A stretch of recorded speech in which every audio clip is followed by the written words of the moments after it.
तो hello everyone. इस video में हम लोग ज्वेलरी सेक्टर में B to B player Shanti gold international के बारे में उसका रिजल्ट्स आ गया है, कॉन कॉल भी हो गया, उसके बारे में डिस्कशन करेंगे। सो उसके बिजनेस के बारे में देखने से पहले पहले आपको ये देखना पड़ेगा कि जो पूरा बी टू बी सेक्टर है ज्वेलरी सेक्टर में, वहाँ पे कैसे कैसे ट्रेंड्स चल रहे हैं। तो जैसे हम आपने ये देखा है, जितने भी रिटेल कंपनीज है हमारे यहाँ, कल्याण, टाइटन, जितने भी कंपनीज है, सभी में एक बेसिक ट्रेंड चल रहा है आपका अनऑर्गेनाइज से ऑर्गेनाइज प्लेयर्स की तरफ जो शिफ्ट हो रहा है। वही ट्रेंड आप देखेंगे, इसका जो रेप्लिकेशन है वो आपको जो बी टू बी सेगमेंट है वहां पे भी आपको होता हुआ दिख रहा है। अब जो अनऑर्गेनाइज से ऑर्गेनाइज में शिफ्ट है ना, वो रिटेल के केस में ऑलरेडी काफी एक लार्ज चंक तक हो चुका है। ऑल्दो वहां पे काफी स्कोप अभी भी है, but in the case of आपकी जो अनऑर्गेनाइज सेक्टर है, वहां पे जो इसका स्कोप है, जो पूरी ट्रांजिशन हो रही है होनी है आपकी अनऑर्गेनाइज से ऑर्गेनाइज प्लेयर्स की तरफ में, वो आपकी काफी तेजी से हो रही है। अब इसके अलावा देखिए, जैसे अगर आपने विंटेज कॉफी को देखा है, वहां पे आप देखते हो कि जितने भी प्लेयर्स हैं, जो लोग अपनी कैपेसिटी से लगा रहे हैं, उनका काफी अच्छा डिमांड दिखता है। वैसे ही आप सोलर सेक्टर में देखिए, वहां पे जिनके पास कैपेसिटी होती है, वहां पे काफी ज्यादा रैंप अप आपको दिख रहा है। वैसे ही जब आप देखते हो ना B to B jewellery companies को देखते हो जब आप, तो यहाँ पे वैसी कंपनीज जिसके पास पूरा 3D जो डिजाइनिंग वाले एस्पेक्ट्स होते हैं, जिसकी अच्छी आर्टिजन्स वगैरह की टीम्स वगैरह हैं, जिनकी कैपेसिटी सही टाइम पे आ रही है, उनका आप देखेंगे जो उनका जो वॉल्यूम ग्रोथ है, वो आपको काफी एक रैपिड पेस में दिखता है। तो इसी का सबसे अच्छा एग्जांपल आप देखिए, आप स्काई गोल्ड को देखेंगे, तो वहां पे भी आपको दिखेगा कि उनका जो बेसिकली रैंप अप हो रहा है, मतलब जो वॉल्यूम ग्रोथ होता है, वो आपको वहां पे काफी रैपिड पेस में दिखता है। तो सिमिलरली उसका एग्जांपल आप देखते हो, जैसे उत्सव गोल्ड कंपनी हो गया, फिर शांति गोल्ड हो गया। यहाँ पे भी आपको दिख रहा है कि ये सभी कंपनियां कर क्या रही है, एक बेसिक स्ट्रेटेजी फॉलो कर रही है। ये लोग अभी क्या कर रहे हैं, जिस भी ज्योग्राफी से ये लोग आते हैं, जैसे मान लीजिए उत्सव को देख लीजिए या शांति गोल्ड को देखते हैं हम लोग, तो ये सभी आपके महाराष्ट्र रीजन के आसपास, इनके अंधेरी वगैरह में इनके जितने भी बेसिकली ओल्डर केपेक्स कैपेसिटीज वगैरह हैं। अब क्या कर रहे हैं, यहाँ से ये लोग, इन्होंने आईपीओ वगैरह किए हैं।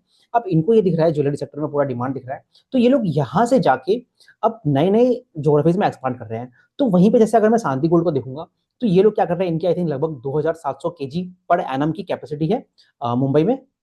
अब ये लोग क्या कर रहे हैं, आईपीओ आईपीओ हुआ, आईपीओ के पैसे से इन्होंने गोल्ड की इन्वेंटरी भी खरीदी है, एट द सेम टाइम ये लोग अपने केपेक्स को एक्सपांड कर रहे हैं। अब इनकी कैपेसिटी कहाँ पे आ रही है, लगभग 1000 या 1200 केजी के आसपास इनकी मुंबई में कैपेसिटी आ रही है, और लगभग 3000 केजी की जो कैपेसिटी है वो जयपुर में आ रही है। अब आपको ये क्लियरली इससे ही दिखता है कि ये जो दोनों कैपेसिटीज है ना, इससे ये इनके वेस्टर्न इंडिया की तरफ एक्सपांड करेंगे, और जो जयपुर वाली कैपेसिटी होगी, इससे लोग नॉर्दर्न इंडिया की तरफ एक्सपांड करेंगे। अब देखिए, अभी जो पूरा सिनेरियो चल रहा है गोल्ड सेक्टर के अंदर, ज्वेलरी सेक्टर के अंदर, एक ये कहा जाता है कि ज्वेलरी सेक्टर में इतना गोल्ड के प्राइसेस बढ़ गई है, तो क्या कंपनियों को डिमांड दिख रहा है कि नहीं दिख रहा है। तो अभी जैसे हम लोग जब ज्वेलरी कंपनीज को देखेंगे, तो वहां पे आप ऑलरेडी ऑलरेडी देखोगे कि सभी कंपनीज ने, इवन टाइटन ने हो गया, आपका पीएन गडगिल ने हो गया, और आपका कल्याण ज्वेलर्स हो गया, सभी के जो नंबर्स दिखे हैं आप क्वार्टर थ्री के अंदर, वो काफी अच्छे आए हैं। और एट द सेम टाइम उन सभी कंपनीज और डिस्पाइट इतनी जो हाई गोल्ड प्राइस की इन्वायरमेंट है, इसमें भी इन कंपनीज ने एक डिसेंट वे में सिंगल डिजिट में वॉल्यूम ग्रोथ भी दिया है। तो कहने का मतलब क्या है, इससे इसको अगर मैं कनेक्ट करूं बी टू बी पूरे ज्वेलरी सेक्टर के स्पेस में, तो अभी आप देखिए, तो आने वाले एक सालों में जितने भी हमारे बड़े बड़े ब्रांड्स हो गए, टाइटन वगैरह हो गया, और उसको जब आप लेके आते हो ना छोटे regional tier two cities, tier three cities में जो ब्रांड्स होते हैं, तो सभी के सभी जो है रिटेल वाले नए नए स्टोर्स वगैरह खोल रहे हैं। सो अभी ऐसा देखा गया है कि लगभग आने वाले एक साल में लगभग पूरे ऑल ओवर इंडिया लगभग 2500 दुकानें खुलेंगी। अब देखिए, जब आप 2500 शॉप्स खोलते हो, तो उसमें इन्वेंट्री रखनी पड़ेगी। अब इन्वेंट्री जो ये जो रिटेल कंपनीज हो गई, सभी इन्वेंट्रीज रख रही है।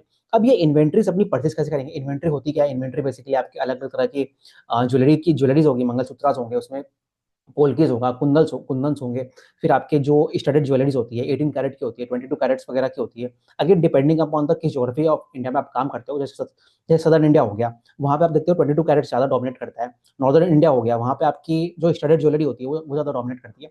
तो द पॉइंट इज की जितने भी जैसे 2500 दुकानें खुलने वाली है इंडिया में, जैसे फॉर एग्जाम्पल कल्याण कल्याण को ही देख लीजिए, वही अपना लगभग 150 के ऊपर दुकान ईयरली खोलने की बात करता है, बोथ कैंडियर और एज वेल एज आपके जो वो है ना कल्याण वाले, इनकी दुकान है। तो बेसिकली कहने का मतलब ये है कि ये सारी जो इन्वेंट्रीज इन शॉप्स में आनी है, ये सभी का अल्टीमेटली मैन्युफैक्चरर कौन सा होगा, तो इन सभी का जो मैन्युफैक्चरर है, ये आपके स्काई गोल्ड हो गया, उत्सव गोल्ड हो गया, शांति गोल्ड हो गया।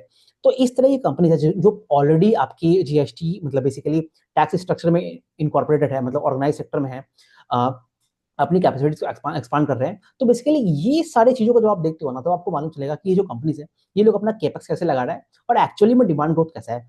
अब इसी को मैं जब इनके केपेक्स से देखते हैं ना, शांति शांति गोल्ड के बारे में, तो आपको अगर मैं केपेक्स का दिखाऊं इनका, तो यू विल अप्रिशिएट मोर। तो जैसे अगर आप देख रहे हैं यहाँ पे कि ये जो कंपनी है शांति गोल्ड, ये अभी आपका जो जैसे कि मैंने बोला, लगभग अपनी कैपेसिटी को मुंबई मुंबई में बढ़ा के, मुंबई और जयपुर में बढ़ा के लगभग 7,900 के तक आसपास करने की बात करते हैं। अब जो इनकी ओल्डर कैपेसिटी है, तो उसका अगर मैं आपको कैपेसिटी यूटिलाइजेशन बताऊं, तो प्रेजेंट कैपेसिटी यूटिलाइजेशन जो है इनकी, सो दो जो आप देख रहे हैं इनकी जो प्रेजेंट कैपेसिटी यूटिलाइजेशन है मुंबई में, तो वो आप देखिए लगभग 66% के आसपास है। तो by the end of this financial year they are saying कि उस कैपेसिटी को हम लोग लगभग बढ़ा के अपना कैपेसिटी यूटिलाइजेशन जो होगी उसको 75 से 85%, 80% करने की बात करते हैं। और साथ ही साथ जो इनकी नई कैपेसिटीज होगी वो आपके लगभग मई और जून या जुलाई के आसपास आ जाने वाली है। तो कहने का मतलब क्या है, by the end of Q1 of FY 2027 इनके पास जो कैपेसिटी है वो लगभग इनकी लगभग 7,000, मतलब 6,700 से लेकर लगभग 7,000 केजी के आसपास हो जाएगी। अब तो वहीं पे जो कंपनी है ईयर ऑन ईयर जो वॉल्यूम ग्रोथ टारगेट करता है अपना अपकमिंग ईयर में, वो लगभग लगभग आप देखेंगे लगभग 60 से 70% टारगेट करता है। तो कहने का मतलब क्या है, इसको आप ऐसे कर सकते हो, इन कंपनी के पास जो ऑर्डर बुक्स हैं, ऑर्डर बुक्स कैसे क्या होते हैं, जो इनके जॉयलुकास हो गया, ललितास हो गए, जो भी इनके कल्याण ज्वेलर्स हो गए, इनके जो क्लाइंट्स वगैरह है, उनसे ये लोग और ज्यादा वॉलेट शेयर गेन करने की बात करते हैं। जब वॉलेट शेयर गेन करने की बात होती है तो कहने का मतलब क्या है, इनके जो नए स्टोर्स आएंगे they will give preference more to companies like Shanti gold और स्काई गोल्ड, जिनसे वो लोग अपनी इन्वेंटरीज को परचेज करेंगे। सो ये पूरा बेसिकली इस सेक्टर का डिमांड सिनेरियो है। अब इसके अलावा आप देखेंगे सेक्टर में कुछ और जो ट्रेंड्स चल रहे हैं, जैसे भी आपने देखा कि गोल्ड के प्राइसेस बढ़ गए हैं। तो अगर आप देखते हो ना कि स्टडीड का जो पोर्शन होता है, जैसे सदर्न इंडिया की मैंने बात की, वहां पे आप देख रहे हो कि वहां पे जो स्टडीड का पेनिट्रेशन है वो अभी लो है। ऐसा क्यों है? बिकॉज सदर्न इंडिया में जो ज्वेलरी मार्केट है वहां वो लगभग 22 कैरेट पे डोमिनेटिंग होती है। अब अगर आपने सेनको गोल्ड को देखा है या उसको ट्रैक करते हो, तो आपको मालूम चलेगा जो ईस्टर्न इंडिया हो गया वहां पे आपके स्टडीड पोर्शन जो हो गया उसकी प्रेफरेंस ज्यादा है। तो वहां पे जो 18 कैरेट हो गया, जैसे सेनको गोल्ड हो गया, वो आपका 18 कैरेट, 14 कैरेट, 9 कैरेट की तरफ बढ़ने की बात करता है।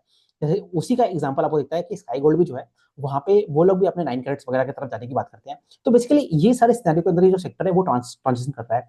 अब हम लोग देखते हैं स्काई गोल्ड के नंबर्स किस तरह से आए हैं इस क्वार्टर में। सो अब अगर हम लोग स्काई सॉरी शांति गोल्ड को देखेंगे, तो आप लोग ये फाइंड करेंगे, जैसे अगर आप इस क्वार्टर को देखिए तो कंसिस्टेंटली पिछले कुछ क्वार्टर से ये कंपनी जो है काफी अच्छा परफॉर्म कर रही है आईपीओ के बाद से। तो इस क्वार्टर में भी Q3 के अंदर जो इनका रेवेन्यू ग्रोथ है लगभग 110% ग्रो किया है। ग्रॉस प्रॉफिट का परसेंटेज देखेंगे रेवेन्यू ग्रोथ से कमाया है। और जो एबिटा है वो भी अगेन उसी लाइन पर ग्रो किया है, क्योंकि ऑपरेटिंग लेवरेज मिला है from gross profit to EBITDA levels. क्योंकि जो इनके फिक्स कॉस्ट होते हैं, जैसे कि आपकी जो फैक्ट्रीज वगैरह होगी वहाँ पे जो उनका फिक्स कॉस्ट है उस पर कंट्रोल है, एम्प्लॉय कॉस्ट वगैरह हो गया, रेंट वगैरह हो गया, वो सारी चीजों पे कंट्रोल है। अब यहीं पे हम लोग को दो चीज इंपॉर्टेंट है। आप first of all you see की जो वॉल्यूम ग्रोथ है इनका लगभग आई थिंक 30 से 40% ग्रो किया है ईयर ऑन ईयर। तो और दूसरी चीज क्या है, जो इनका एक्सपोर्ट सेगमेंट है वो अभी जो इनका एक लार्ज चंक जो रेवेन्यू है वो इंडिया से आता है। और जो बचा 2% वो लगभग आपका देखेंगे एक्सपोर्ट सेगमेंट से आता है। अब एक्सपोर्ट सेगमेंट में कौन सी मार्केट्स होती है, तो ये आप देखेंगे ना, जैसे इंडिया की जो मार्केट है, इंडिया की जो मार्केट है ना, वो आप देखेंगे कि इंडियन मार्केट जो है मोर और लेस इन लाइन है जो आपकी मिडिल ईस्ट की मार्केट हो गई, साउथ ईस्ट एशियन कंट्रीज की मार्केट हो गई। तो यहीं पे जब आप पूरे एक्सपोर्ट स्ट्रेटेजी को देखते हो ना, शांति गोल्ड के बारे में या फिर in general other companies also, तो इनका जो फोकस है अभी जैसे देखा हमने कि लगभग 2% इनका एक्सपोर्ट सेगमेंट से आता है।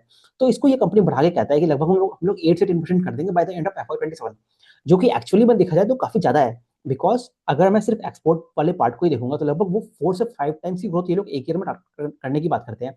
अब ये कौन से ज्योग्राफीज में होगा, ये एक जो लार्ज चंक है इसका ग्रोथ आपका देखेंगे आपके दुबई जो यूएई पोर्शन हो गया उस जगह से आने की बात होता है। So this is their export strategy. अब एक्सपोर्ट में फायदा क्या होता है, जनरली जो मार्जिन वगैरह होते हैं वो एक्सपोर्ट सेगमेंट में रिलेटिवली ज्यादा होते हैं। तो ये चीज हो गई। अब अगर इसके बारे में हम लोग कुछ अगर मार्जिन प्रोफाइल के बारे में बातें करें, तो यहाँ पे आपको अच्छे से समझ में आएगा। हाँ, अब देखिए, तो पिछले कुछ क्वार्टर्स में क्या हो रहा था, जैसे शांति गोल्ड का आईपीओ आया था उसके बाद से इन्होंने क्या किया, आईपीओ के मनी से गोल्ड को इन्होंने परचेज कर लिया। अब आईपीओ के मनी से जब आप गोल्ड परचेज करते हो तो वो पिछले कुछ क्वार्टर्स पहले परचेज किया गया। तो क्या होता है कि वो जो गोल्ड परचेज हुई होगी वो आपके एक लोअर रेट पे परचेज हुई है। और आपने ये देखा कि पिछले कुछ क्वार्टर से कंसिस्टेंटली गोल्ड के प्राइसेस बढ़ रहे हैं। सो जो इन्वेंट्री इनके पास थी वो एक लोअर रेट पे थी, और जो प्रेजेंट वैल्यू हो गया उस गोल्ड के इन्वेंट्री का वो एक ज्यादा हो गया। तो उससे बेसिकली क्या है, पिछले कुछ क्वार्टर्स में इनको इन्वेंट्री गेन्स मिल रहे थे। तो उसी के कारण आपको ये दिखेगा कि जो इनका ग्रॉस मार्जिन का नंबर हो गया या फिर जो एबिटा मार्जिन से पैट मार्जिन का नंबर है, पिछले कुछ क्वार्टर्स में जैसे आप यहाँ देख सकते हैं कि जो इनका Q2 था वहां पे इनके जो एबिटा मार्जिन से वो लगभग 14% के आसपास आ गए, और जो पैट मार्जिन से वो लगभग 10% पे आ गए। अब अगर आप रिकॉल करते हैं, जैसे आपने अगर स्काई गोल्ड को देखा है, तो उनका जो एबिटा मार्जिन है और जो पैट मार्जिन है वो लगभग 4%, 4% आई थिंक अभी इनका पैट मार्जिन चल रहा है। तो ये जो नंबर है ये क्लियरली सस्टेनेबल नहीं था। तो वही चीज जब आप देखते हो ना, जैसे जैसे बिजनेस एक्सपांड करता है, इनकी जो पुरानी इन्वेंट्री है वो यूज हो गई होगी और इनको वॉल्यूम ग्रोथ करना था। तो जो इन्होंने नई इन्वेंट्री ली है वहां पे ये लोग हेजिंग कर रहे हैं, और साथ ही साथ जो इनकी नई गोल्ड की जो इन्वेंट्री होगी वो एट अ हायर प्राइस आई होगी। तो उसी के कारण जो इनके प्रेजेंट आपको EBITDA मार्जिन दिखेंगे। तो कहने का मतलब क्या है, Q3 में भी इनको कुछ इन्वेंट्री गेन्स मिला है, जो कि आपको चेंज इन इन्वेंट्रीज में यहाँ पे दिखता है। तो कहने का मतलब क्या है, ये भी जो EBITDA मार्जिन है आप देख सकते हो कि quarter on quarter EBITDA margin में एक शार्प फॉल हुआ है। But having said that also there is some sort of inventory gains here also. तो अब एक्चुअली में यहाँ पे इस कंपनी का सस्टेनेबल बेसिस पे EBITDA मार्जिन क्या हो सकता है, तो कंपनी जो गाइड करता है कि लगभग हमारा जो क्रॉस मार्जिन है वो लगभग आज बोलते हैं ये लोग लगभग 8 से 10% के बीच में होगा। जो EBITDA मार्जिन है वो लगभग देखेंगे इस कंपनी का लगभग 8% पे करने की बात करते हैं, और जो पैट मार्जिन है वो लगभग 4% करने की बात करते हैं। वन मोर रीजन जो इनका जो EBITDA मार्जिन बेसिकली कम क्यों हुआ है, तो यहाँ पे ये लोगों ने क्या किया है, 22 कैरेट पे लगभग एक प्लेन गोल्ड ज्वेलरी सेगमेंट में एंटर किया है, जो कि बेसिकली एक मास मार्केट वाली सेगमेंट है। तो वहां पे जो उस प्रोडक्ट की बेसिकली जो मार्जिन है वो रिलेटिवली लो होती है। तो एक दैट इज अनदर रीजन जिसके कारण इनके जो EBITDA मार्जिन है वो थोड़े से कम हुए हैं। तो इन सभी चीज़ों के बाद अगर आप इस कंपनी के नंबर्स को देखोगे ना, तो 2 चीज़ हमें देखनी है कि पहला तो जो अपकमिंग क्वार्टर है, वो आपको कैसा दिखता है। तो उसमें अगर आप देखेंगे तो कंपनी जैसे आप देख रहे हो कि जो H2 होता है, पूरे ज्वेलरी सेक्टर के लिए काफ़ी स्ट्रांग होता है। जो Q3 होता है, वहाँ पे आपकी फेस्टिवल्स वाली डिमांड आती है। Q3 और Q4 में आपकी जनरली जो वेडिंग हेवी सीज़न होता है, और लास्ट ईयर भी आपने देखा था कि जो इंडिया में वेडिंग्स थी वो काफ़ी ज़्यादा थी, और इस साल भी लगभग उस तरह का ही ट्रेंड है। तो जो अभी अपकमिंग क्वार्टर है, अगर आपने रिटेल सेक्टर को देखा है, जैसे कल्याण कल्याण वगैरह हो गया, तो वहाँ पे भी वो लोग यही कहते हैं कि जो हमारा Q4 है, वहाँ पे डिस्पाइट गोल्ड प्राइसेस बढ़ने के बावजूद भी उनको काफ़ी अच्छा ट्रैक्शन दिख रहा है। तो वही कमेंट्री आप देखेंगे स्काई गोल्ड में भी है, और वही कमेंट्री आपकी शांति गोल्ड में भी है। तो इनका जो जनवरी का मंथ रहा है वो काफ़ी स्ट्रांग रहा है, और जो अपकमिंग फरवरी या मार्च की बात करते हैं वो भी एक हायर नोट पे फिनिश करने की बात करते हैं। तो कहने का मतलब ये है कि जो इनका FY26 है, वो लगभग ये लोग कहते हैं कि लगभग एंड करेंगे लगभग 2000 करोड़ के आसपास। अब जो इनका FY25 था वो लगभग 1125 करोड़ के बीच में गया था। तो उस पे आप अप्रॉक्सीमेट देख सकते हो कि लगभग लगभग 90% के आसपास इनका रेवेन्यू ग्रोथ रहेगा। और सिंस इनको पिछले कुछ क्वार्टर्स में इनको इन्वेंट्री गेन्स मिला है, जिसके कारण इनके जो EBITDA मार्जिन है, पैट मार्जिन है, वो बढ़ गए हैं। तो इसके कारण आपको दिखता है कि जो पैट है वो ऑफकोर्स उससे ज़्यादा बेसिस पे बढ़ सकता है। सो ये तो बेसिकली इस ईयर की बात हो गई। अब जो अपकमिंग ईयर है वहाँ पे ये कंपनी कैसे वर्क करने की बात करता है, तो वहाँ पे सिंस इनका जो कैपेसिटीज है वो आपका bye the end of quarter one और Q2 के बीच में आने वाला है। और उस पे जो पूरा वॉल्यूम ग्रोथ है by the their older facility as well as जो फैसिलिटीज इनकी आ रही है जयपुर में और मुंबई में, तो उन सभी पे लगभग 60 से 70% वॉल्यूम ग्रोथ करने की बात करते हैं। अब अगर हम ये मान लें कि कंजर्वेटिव एस्टिमेट्स के लिए कि इनका जो है गोल्ड के प्राइसेस है उसमें कुछ एप्रिसिएशन नहीं होता है, तो और एट द सेम टाइम ये लोग अभी गोल्ड की हेजिंग भी कर रहे हैं, गोल्ड मेटल लोन्स वगैरह की तरफ जाने की बात करते हैं, तो अगेन उस प्राइस का इनको इन्वेंटरी गेन्स का फायदा नहीं मिलेगा। तो कहने का मतलब क्या है, अगर मैं वैल्यू ग्रोथ को उतना नहीं लेके चलूँ और सिर्फ वॉल्यूम ग्रोथ पे देखूँ, तो लगभग 60 से 70% इनका जो रेवेन्यू ग्रोथ है वो भी अपकमिंग ईयर में ये लोग टारगेट करने की बात करते हैं। और जो इनके मार्जिन प्रोफाइल है उस पर तो हमने देख ही लिया कि लगभग 9%, 89% जो इनके बेटा मार्जिन लेवल हो गया, और जो पैट लेवल से वो लगभग 4% करने की बात करते हैं। सो this is how the company is progressing. अब कंपनी अगेन नंबर्स काफी अच्छे हैं, कंपनी धीरे धीरे प्रोग्रेस कर रही है। अब देखिए, अगर मैं यहीं पे इसको स्काई गोल्ड से कंपेयर करूं, तो आप देखेंगे कि अभी एट प्रेजेंट आपको ये दिखेगा कि जो शांति गोल्ड है वहां पे ऑफकोर्स आपको नंबर्स इसके स्काई गोल्ड से बेटर दिख सकते हैं, but at the same time आपको ये देखना है कि स्काई गोल्ड में जो कॉर्पोरेट गवर्नेंस हो गई, उन्होंने कितना एक्सपांड किया है, और जो कितने क्वार्टर्स वो लोग कंसिस्टेंटली एग्जीक्यूट करते आ रहे हैं। और एट द सेम टाइम आप उनके एबिटा मार्जिन को देखिए और जो पैट मार्जिन को देखिए, उसकी जो सस्टेनेबिलिटी है at the same time.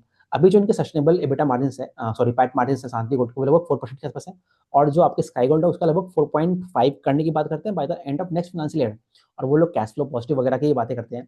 So again दोनों के बिजनेस, जो शांति गोल्ड हो गया फिर जो उत्सव को जब आप देखते हो ना, तो ये कंपनी जो बेसिकली है इट्स लाइक ऐसे कह सकते हो आपकी सैनको गोल्ड हो गया, फिर पीएन गडगिल हो गया, और जो शांति स्काई गोल्ड है वो आपका टाइटन, या फिर you can compare it with the Kalyan jewellers.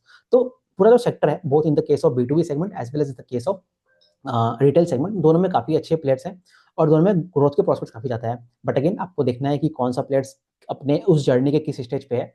अब फाइनली अगर मैं शांति गोल्ड के फॉरवर्ड पीई की बारे में बात करूं, तो आई थिंक प्रेजेंट पीई इनका 12 के आसपास होता है, और कंपनी तो अभी देख रहे हैं आप कि काफी हाई पेस पे ग्रो करती है, तो फॉरवर्ड पीई ऑफ कोर्स कम होकर वो सिंगल डिजिट में आ जाएगा। So this was all about the Shanti gold, अच्छे नंबर्स हैं, बट अगेन देखते हैं आगे के क्वार्टर में कैसा परफॉर्म करते हैं, कैसे कैसे इनकी नई कैपेसिटीज आती है। So we will keep on tracking. Thank you very much.